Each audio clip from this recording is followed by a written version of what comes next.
আসসালামু আলাইকুম সুপ্রিয় শিক্ষার্থীবৃন্দ এবং সম্মানিত ভিউয়ার্সগণ। আজকে আমি উপস্থিত হয়েছি ফাইন্যান্সিয়াল ম্যানেজমেন্ট কোর্সটি নিয়ে। আজকে আমাদের আলোচনার বিষয় হলো চ্যাপ্টার 4 ডিভিডেন্ড পলিসি। এই অধ্যায় থেকে আমরা আলোচনা করব types of dividend policy, factors affecting dividend policy এবং procedural aspects of paying dividends. এই লেকচারটি তৈরি করা হয়েছে বিবিএ ম্যানেজমেন্ট 4th ইয়ার স্টুডেন্টদের জন্য। তাছাড়া marketing, accounting, finance and banking 3rd ইয়ারের স্টুডেন্টদের জন্য এই কোর্সটি কাজে লাগবে।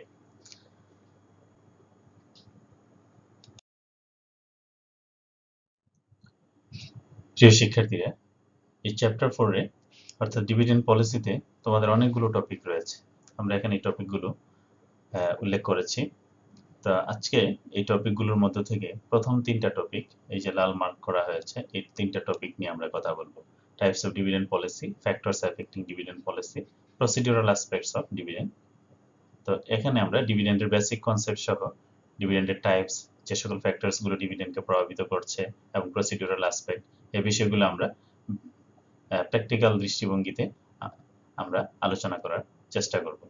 এবং পরবর্তী লেকচারে আমরা এই যে গ্রিন মার্ক করা হয়েছে, এগুলো stock dividend, split dividend, share repurchase, method of repurchase, repurchasing as a part of dividend decision, আমরা পরবর্তী লেকচারে এই বিষয়গুলো আলোচনা করব।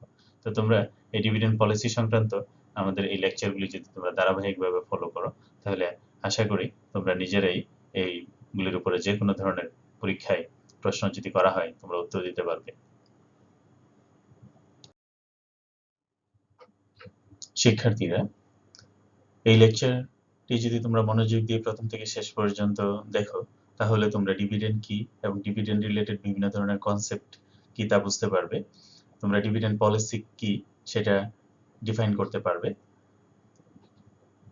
টাইপস অফ ডিভিডেন্ড পলিসি এবং তাদের অ্যাপ্লিকেশন সেটা তোমরা বুঝতে পারবে।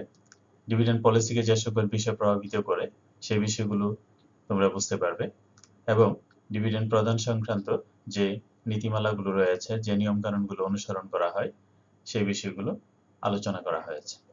আশা করি তোমরা এই লেকচারটি প্রথম থেকে শেষ পর্যন্ত দেখবে।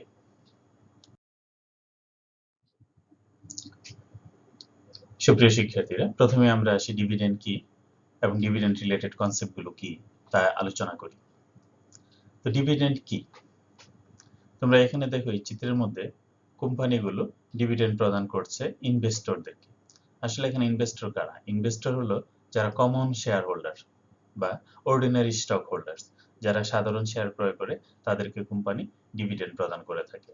তাহলে আমরা এটাকে কিভাবে ডিফাইন করতে পারি? তাহলে বলতে পারি আমরা, dividends are the payments made by the publicly listed companies as a reward, cash or stock or any other form that a company gives to its shareholders for putting their money into the venture. অর্থাৎ share হোল্ডাররা তাদের যে অর্থ, সে অর্থ কোম্পানিগুলোতে বিনিয়োগ করে। এই বিনিয়োগকৃত অর্থ কোম্পানিগুলো ব্যবহার করে তারা তাদের দৈনন্দিন ব্যবসায়িক কার্যক্রম পরিচালনা করে মুনাফা অর্জন করে। সেই মুনাফার একটি অংশ শেয়ার হোল্ডারদেরকে প্রদান করে থাকে। এটাকে আমরা বলে থাকি ডিভিডেন্ড। এখানে দেখো, publicly listed companies. Publicly listed company মানে হলো যে আমরা পাবলিকলি, অর্থাৎ পাবলিক লিমিটেড কোম্পানি, এখানে প্রাইভেট লিমিটেড কোম্পানির কথা বলা হচ্ছে না, এগুলো হলো public limited company, publicly listed companies.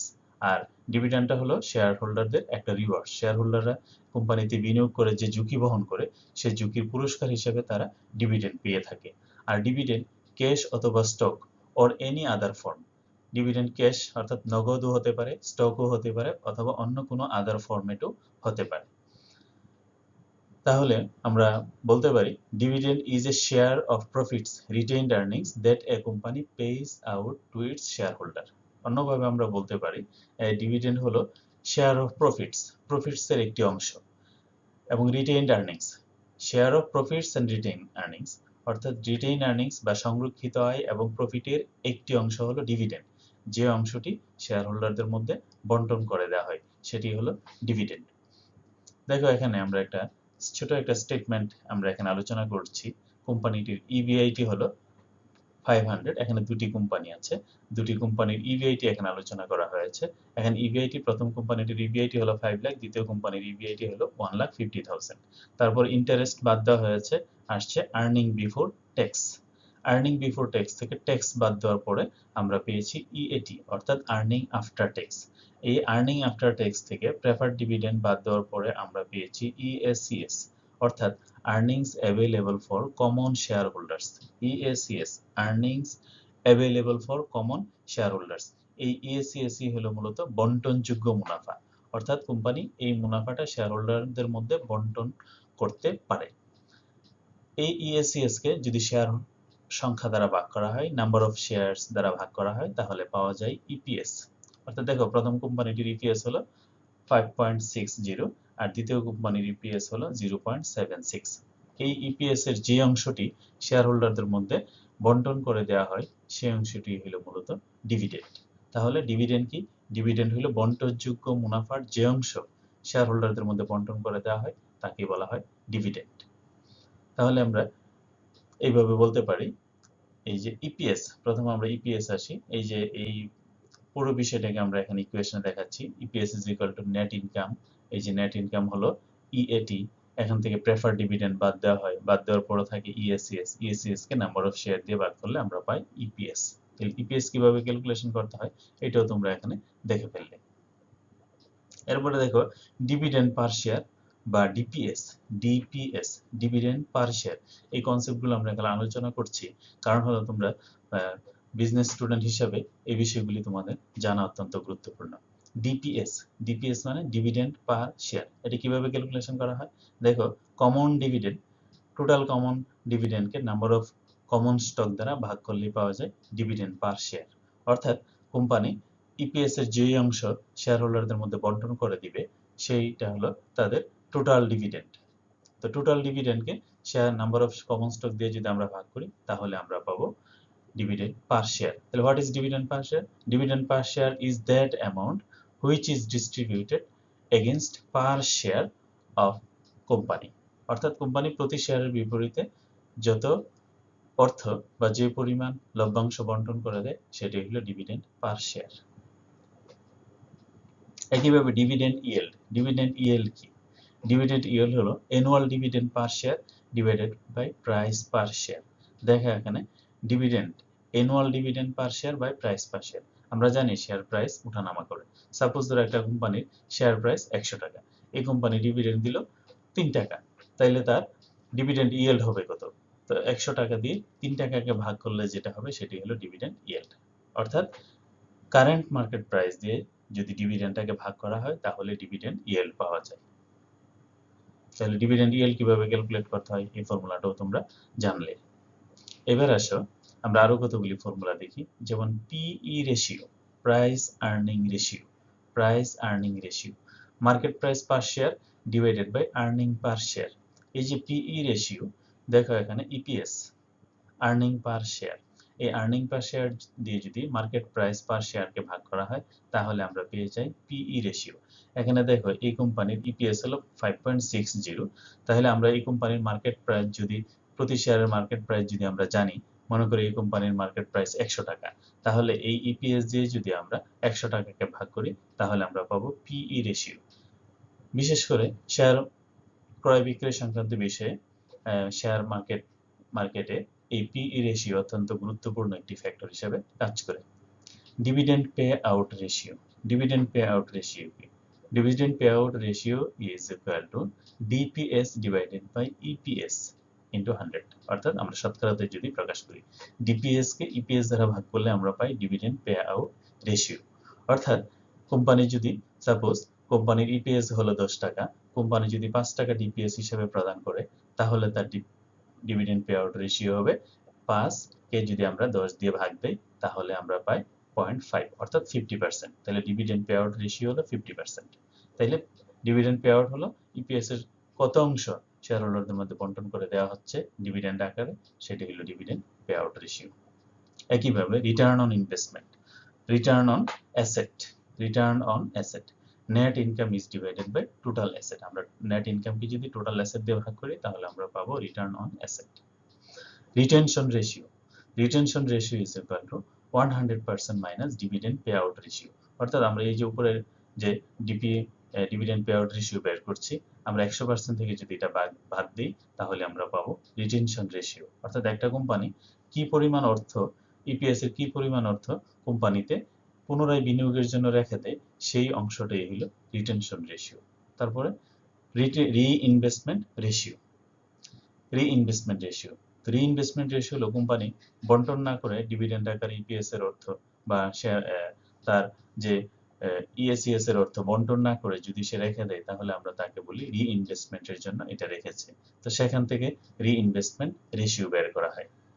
কিভাবে? রিটেইন আর্নিংস রেশিও বা reinvestment. Retain earnings ratio, net income থেকে প্রেফারেন্স ডিভিডেন্ড এবং কমন ডিভিডেন্ড এই দুইটা বাদ দেওয়ার পরে যে অংশটা থাকে নেট ইনকামের মধ্যে, সেটি হলো রিটেইন আর্নিংস ইনভেস্টমেন্ট বা রিটেইন আর্নিংস রেশিও বা আরই রেশিও। আরেকটা হলো current ratio. Current ratio is equal to current assets is divided by current liabilities. অনেক সময় তোমাদের পরীক্ষায় এই প্রশ্নগুলো আসতে পারে। কারেন্ট রেশিও কি বা রিটেনশন রেশিও কি, রিইনভেস্টমেন্ট রেশিও কি? As a student of management, you must have to know about these concepts because these concepts are very much important and very important for your various types of interview, especially in the job market.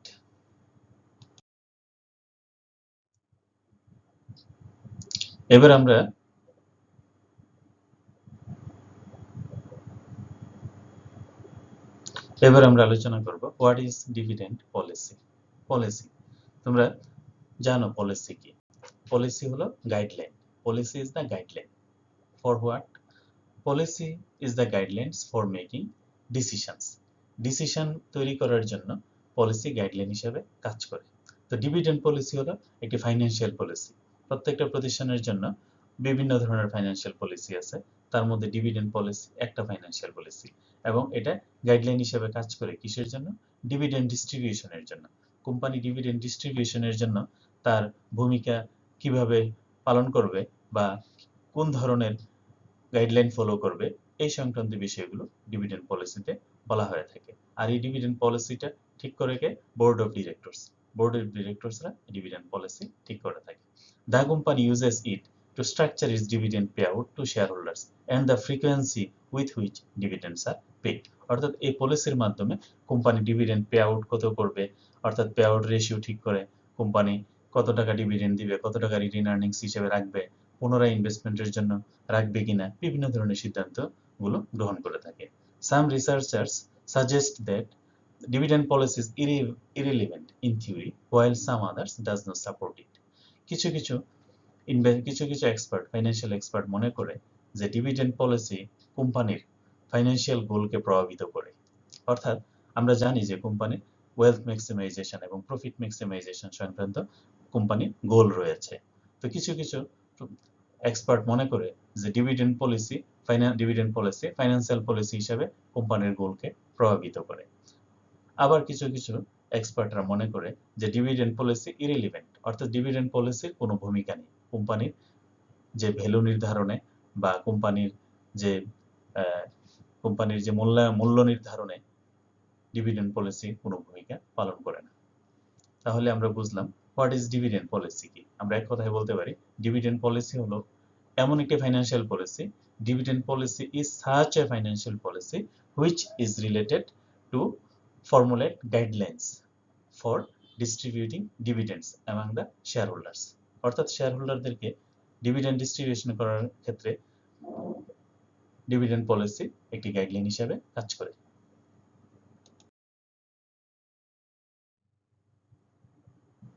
এবার আমরা দেখব types of dividend policy. Dividend policy বিভিন্ন রকম হতে পারে, যেমন ধরো regular dividend policy, stable dividend policy, irregular dividend, no dividend policy. মূলত চারটি পলিসি রয়েছে। Regular dividend policy, company regular dividend যখন দিয়ে যায় তখন তাকে রেগুলার ডিভিডেন্ড পলিসি বলে। অর্থাৎ কোম্পানির প্রফিটের উপর প্রফিট যেমনই হোক না কেন, কোম্পানি একটি স্পেসিফিক রেটে কোম্পানি রেগুলার ডিভিডেন্ড দিয়ে যাওয়ার সিদ্ধান্ত গ্রহণ করে, তাকে বলা হয় regular dividend policy. Stable dividend policy, অর্থাৎ এখানে কোম্পানি ডিভিডেন্ড পলিসি পরিবর্তন হয় না। কোম্পানি একবার যে পলিসিটা ঠিক করে বারবার সে এই পলিসিটাই প্রয়োগ করে থাকে। স্টেবল ডিভিডেন্ড পলিসিকে আবার 3 ভাগে ভাগ করা হয়: constant dividend, constant pay out ratio, stable dividend plus extra dividend.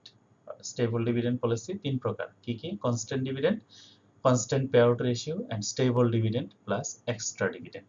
এই 3টা আকারে ভাগ করা হয়েছে। আমরা এটা দেখব ডিটেইলস। তারপর হলো ইরেগুলার ডিভিডেন্ড, অর্থাৎ রেগুলার ডিভিডেন্ডের বিপরীত হলো ইরেগুলার ডিভিডেন্ড। ইরেগুলার ডিভিডেন্ড হলো কোম্পানির প্রতি বছরই ডিভিডেন্ড পলিসি পরিবর্তন হয়, এটা হলো ইরেগুলার ডিভিডেন্ড। আর নো ডিভিডেন্ড পলিসি, অর্থাৎ কোম্পানি ডিভিডেন্ড দিবে না, এটি হলো ডিভিডেন্ড পলিসি। কোম্পানির ডিভিডেন্ড পলিসি, ডিভিডেন্ড দেওয়ার ক্ষেত্রে কোম্পানির কোনো পলিসি নেই, এটা হলো নো ডিভিডেন্ড পলিসি। তাহলে আমরা ডিভিডেন্ড পলিসি কয় ধরনের দেখলাম?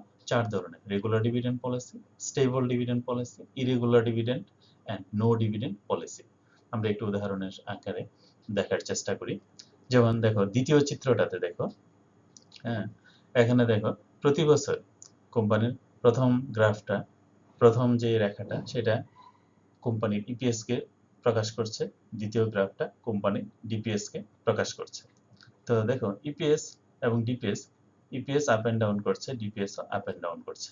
অর্থাৎ এখানে ইপিএস এবং ডিপিএস এর ক্ষেত্রে যে কনস্ট্যান্ট, এখানে পে আউট রেশিওটা কনস্ট্যান্ট, পে আউট রেশিওটা কনস্ট্যান্ট হিসেবে কাজ করছে।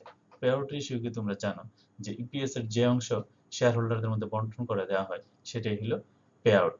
তাহলে ইপিএস যদি কোম্পানি 10 টাকা হয় আর পে আউট রেশিও যদি 60% হয়, তাহলে কোম্পানি 10 টাকার মধ্যে 6 টাকা বন্টন করে দিবে।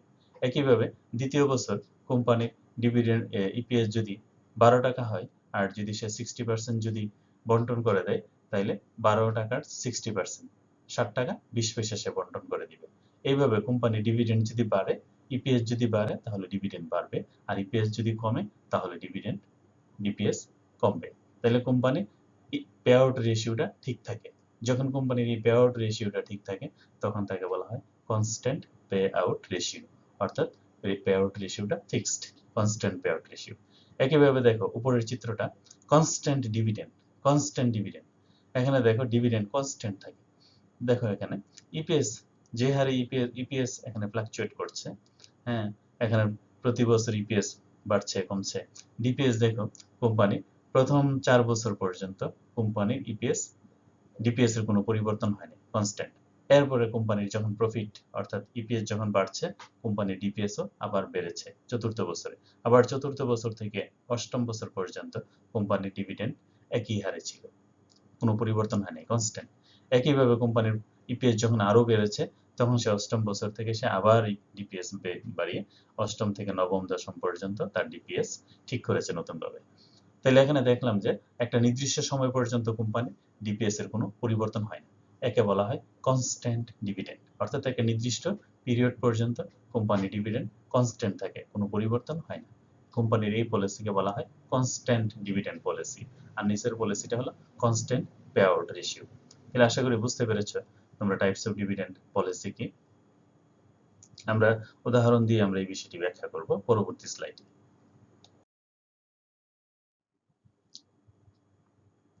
তাহলে দেখো এই যে এক্সাম্পলটা, তোমাদের জন্য একটা এক্সাম্পল তৈরি করা হয়েছে। Following is the earning per share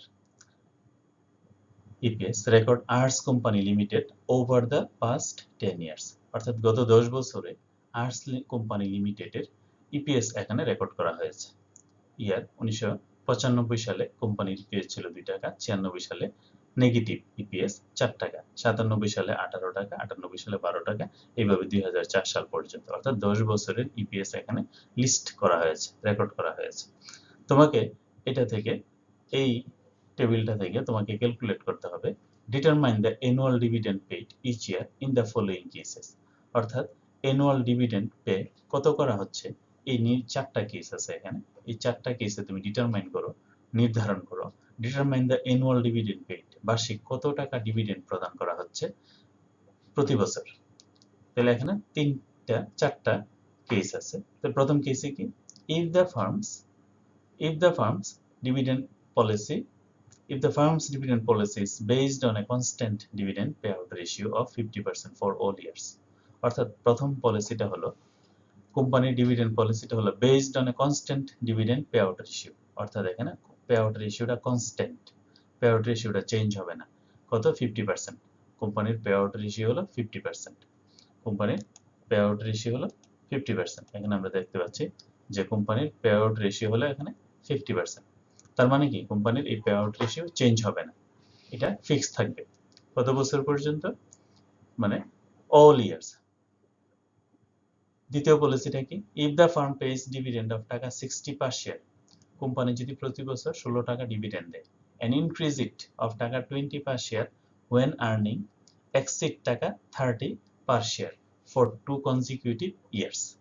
অর্থাৎ এখানে দ্বিতীয়টাতে বলা হয়েছে যে কোম্পানি 16 টাকা করে ডিভিডেন্ড দিয়ে যাবে এবং it increases to 20 per share, অর্থাৎ এটা 20 টাকায় উন্নীত হবে when earnings exceed টাকা 30 per share for 2 consecutive year।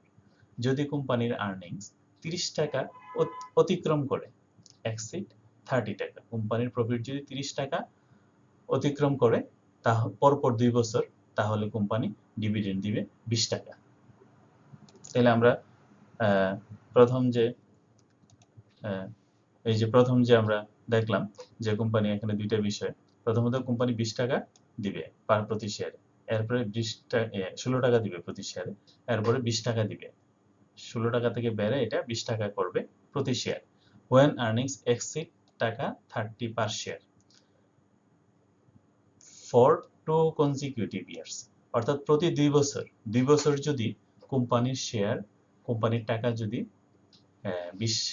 30 টাকা অতিক্রম করে পরপর 2 বছর, তাহলে কোম্পানি 20 টাকা প্রফিট দিবে। এটা হলো, তাহলে রেগুলার ডিভিডেন্ড হলো 16 টাকা, আর 20 টাকা হবে যদি কোম্পানি 30 টাকা বেশি প্রফিট করে অন্তত consecutive 2 years, অর্থাৎ ধারাবাহিকভাবে 2 বছর।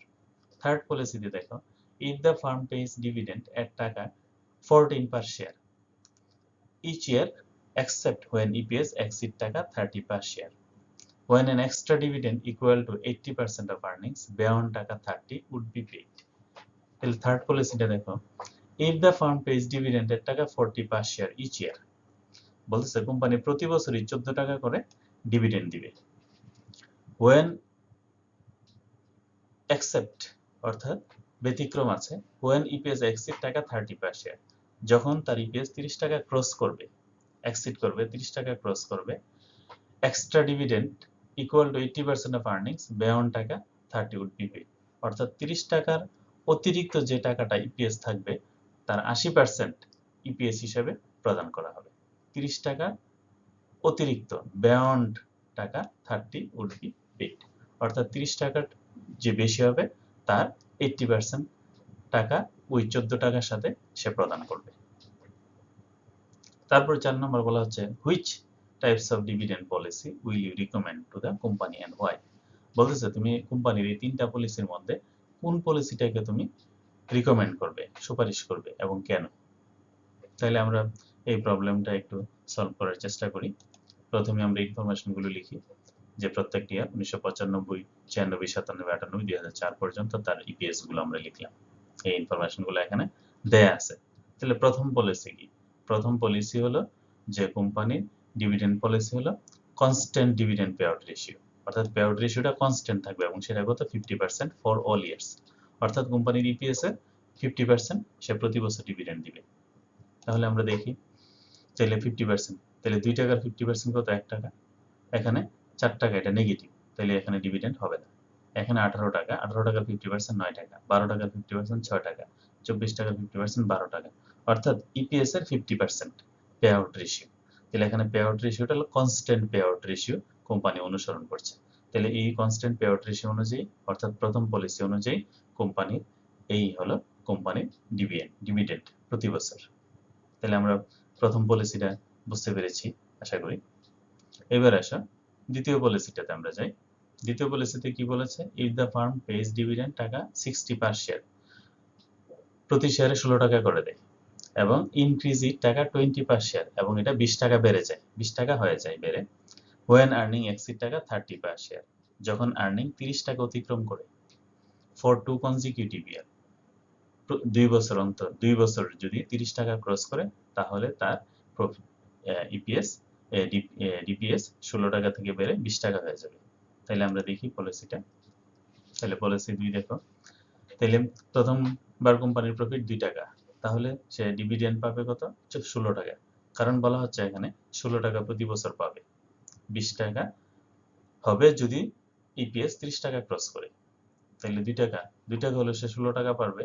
এখানে 96 সালে নেগেটিভ, তারপরে 16 টাকা পাবে। কারণ এখানে প্রতি বছরই 16 টাকা করে দেওয়ার সিদ্ধান্ত, যতক্ষণ না তার আর্নিংস 30 টাকা ক্রস করে। তাহলে দেখো এখানে প্রথম বছর, দ্বিতীয় বছর, তৃতীয়, চতুর্থ, পঞ্চম বছরও 16 টাকা পেয়েছে। এবার 2000 সালে দেখো তার ইপিএস কত? 32 টাকা হয়েছে, এবং 2001 সালে আবার 30 টাকা হয়েছে। আর তাহলে মানে এক্সিড করে নাই।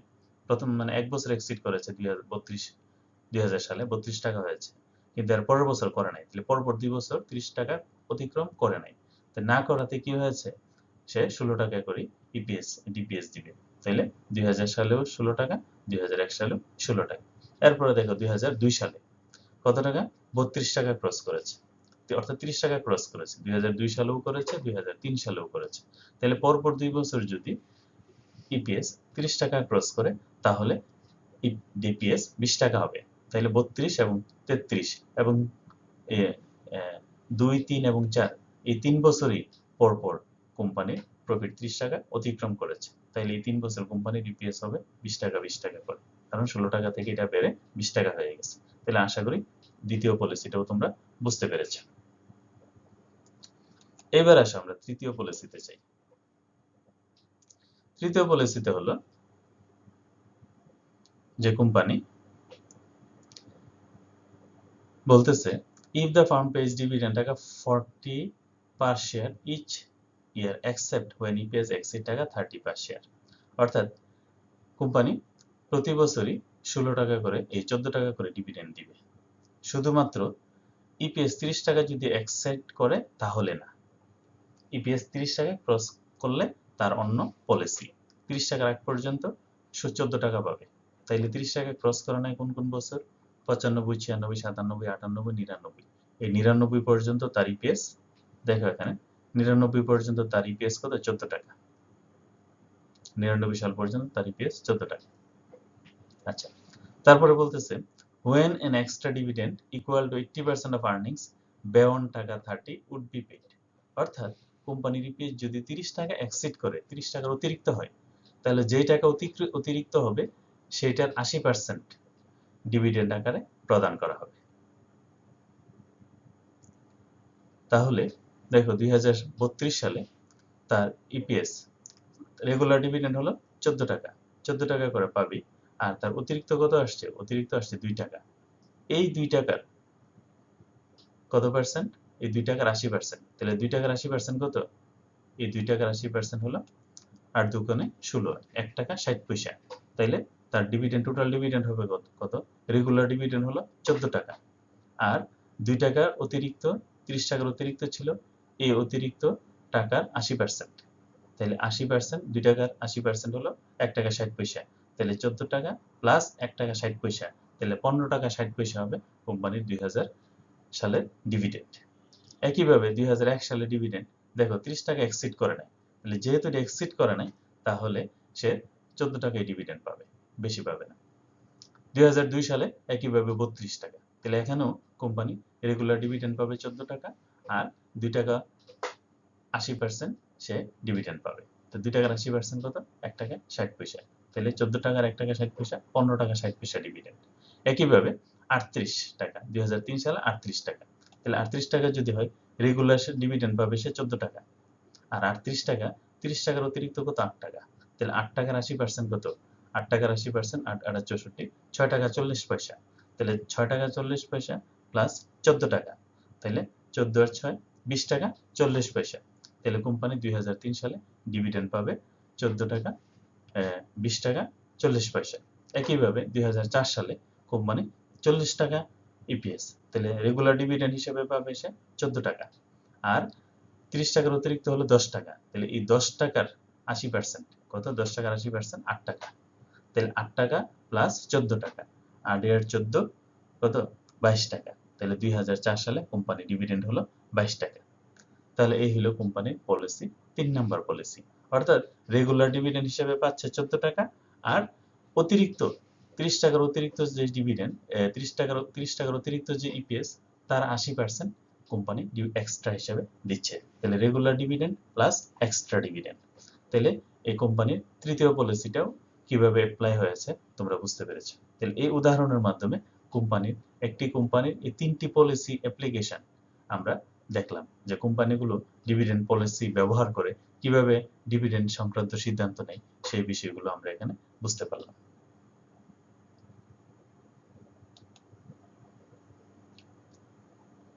তাহলে এখানে তোমাকে চতুর্থটা জিজ্ঞেস করা হয়েছে, which types of dividend policy will you recommend to the company and why. অর্থাৎ কোন ধরনের ডিভিডেন্ড পলিসি, 3টা পলিসির মধ্যে তুমি কোন পলিসিটাকে তুমি রিকমেন্ড করবে। তাহলে তোমার কি মনে হয় তুমি কোন পলিসিটা তুমি রিকমেন্ড করবে, পলিসি 1, 2 না 3?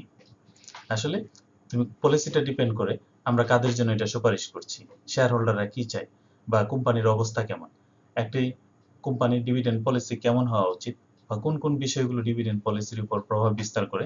অনেক ফ্যাক্টর আছে, আমরা পরবর্তী স্লাইডে আলোচনা করব যে একটি কোম্পানির ডিভিডেন্ড পলিসির উপর অনেক ধরনের ফ্যাক্টর প্রভাব বিস্তার করে। আপাতত এই ক্ষেত্রে কোম্পানির এই 3টি পলিসির মধ্যে আমরা আমরা একটি স্টেবল ডিভিডেন্ড পলিসি আমরা ফলো করতে পারি। এখানে স্টেবল ডিভিডেন্ড পলিসি কোনটা? এখানে স্টেবল ডিভিডেন্ড পলিসি হলো পলিসি, দেখো তোমরা এখানে স্টেবল ডিভিডেন্ড পলিসি, এখানে স্টেবল ডিভিডেন্ড পলিসি কোনটা? স্টেবল ডিভিডেন্ড পলিসি হলো policy 3, regular dividend plus extra dividend. কোম্পানির যদি ইপিএস বাড়ে তাহলে কোম্পানি শেয়ার হোল্ডারদেরকে ডিভিডেন্ড দিতে পারে, পলিসি 3। আর পলিসি আমরা যদি শেয়ার হোল্ডারদের দৃষ্টিভঙ্গি দেখি, তাহলে আমরা পলিসি 2 কে আমরা বলতে পারি যে এখানে প্রতি বছরই কোম্পানি 16 টাকা করে পাচ্ছে, তারপরে 20 টাকা করে পাচ্ছে, তাহলে আমরা পলিসি 2 ও সিলেক্ট করতে পারি। আবার পলিসি 1 এর ক্ষেত্রে দেখো তার ডিভিডেন্ড প্রতি বছরই অনেক পরিবর্তন হয়ে যাচ্ছে, অনেক ফ্লাকচুয়েশন করছে।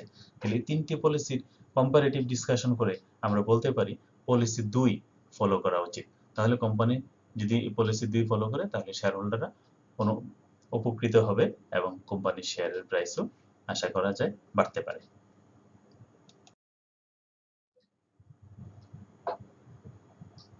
এবার আমরা দেখব কোম্পানির কোন কোন বিষয়গুলো ডিভিডেন্ড ডিসিশনকে প্রভাবিত করে, factors affecting dividend decision.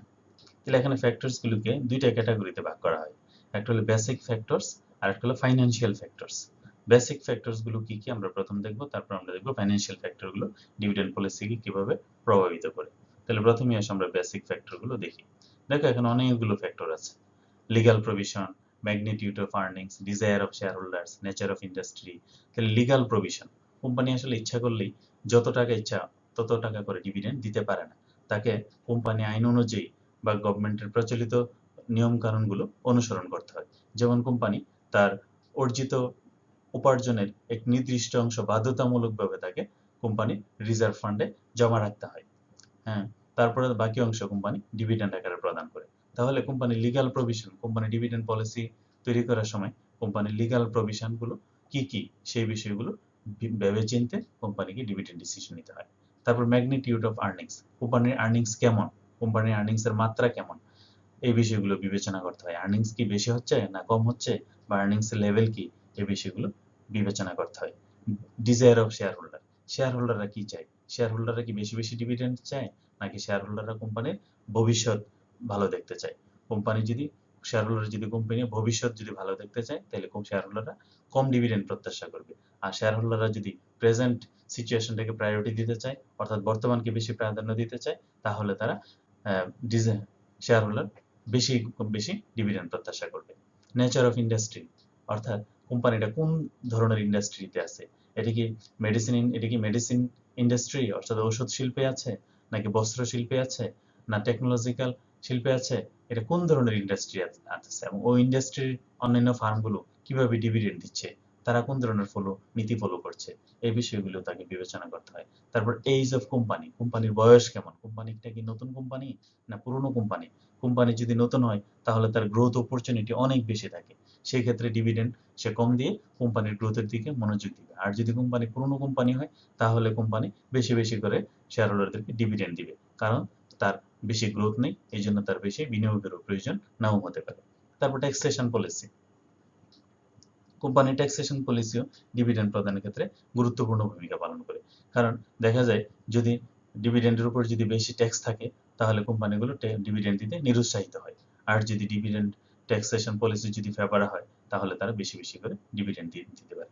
Control factor, কোম্পানির কন্ট্রোলে কে আছে, কোম্পানির ব্যবস্থাপনায় কারা আছে, তারা কি চায়, কোম্পানির কন্ট্রোলের উপরও ডিপেন্ড করে ডিভিডেন্ড কেমন হবে। লিকুইডিটি পজিশন, কোম্পানির হাতে তারল্য কেমন, তরল অর্থ কেমন, যদি তরল অর্থ বেশি থাকে তাহলে তারা ক্যাশ ডিভিডেন্ড দিতে পারে, যদি তাদের তরল অর্থ বেশি না থাকে তাহলে তারা বোনাস শেয়ার দিতে পারে। তাহলে লিকুইডিটিও একটা ম্যাটার।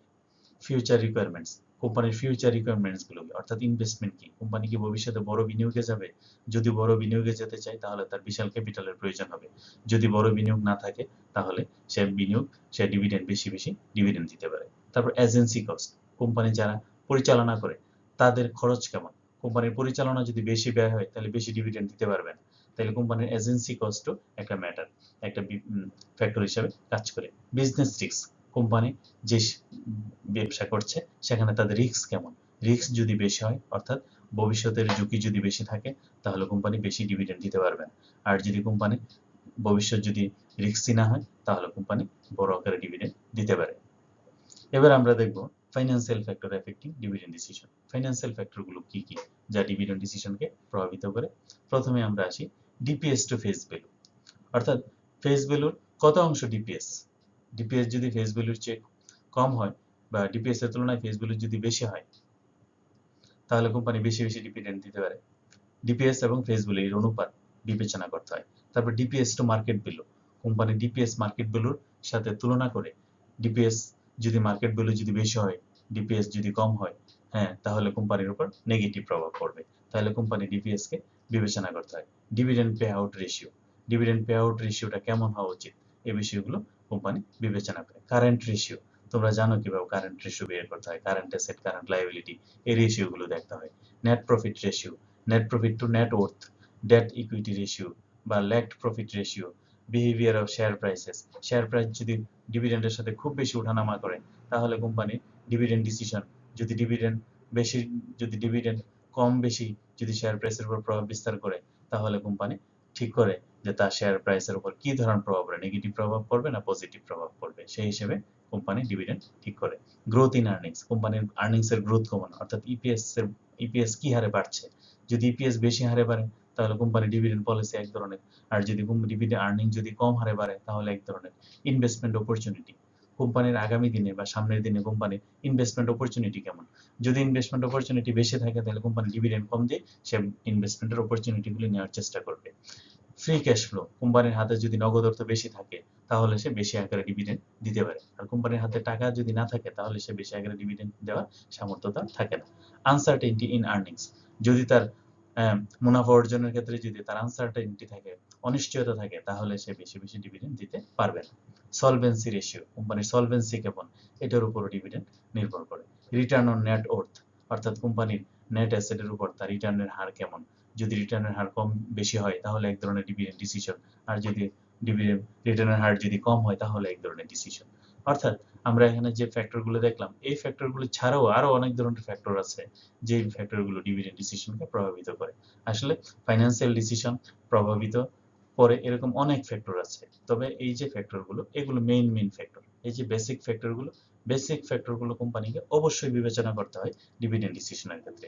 আর ফাইন্যান্সিয়াল ফ্যাক্টরগুলো কোম্পানির বর্তমান ফাইন্যান্সিয়াল অবস্থা কেমন, ভবিষ্যতের ফাইন্যান্সিয়াল অবস্থা কেমন হতে পারে, মার্কেটের আচরণ কেমন হবে, শেয়ার হোল্ডারদের আচরণ কেমন হবে, কোম্পানির যারা কারেন্ট অ্যাসেট আছে, কোম্পানির যে সকল লায়াবিলিটিস আছে এগুলোর নেচার কি হবে, বিভিন্ন বিষয়গুলো বিবেচনা করে কোম্পানি ডিভিডেন্ড ডিসিশন নিয়ে থাকে।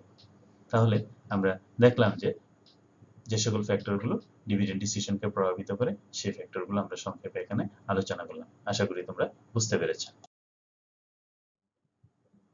এবার আমরা দেখব প্রসিডিউরাল অ্যাসপেক্টস অফ পেইং ডিভিডেন্ডস, অর্থাৎ কোম্পানিগুলো ডিভিডেন্ড কিভাবে দিয়ে থাকে, তার প্রসিডিউরটা কিভাবে হয়।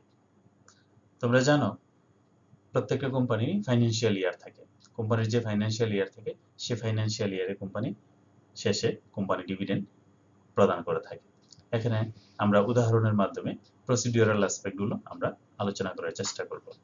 যেমন দেখে এখানে কতগুলো স্টেপ আছে: declaration date, cum dividend date, ex dividend date, record date, payment date. এখানে কয়টা? 5টা ইনফরমেশন আছে। এই 5টা ইনফরমেশনকে আমরা সময়ের সাথে সময় দ্বারা এগুলোকে আমরা রেখাচিত্রের মাধ্যমে উপস্থাপন করেছি। যেমন ডিক্লারেশন ডেট, এটা 25শে অক্টোবর ধরা হয়েছে।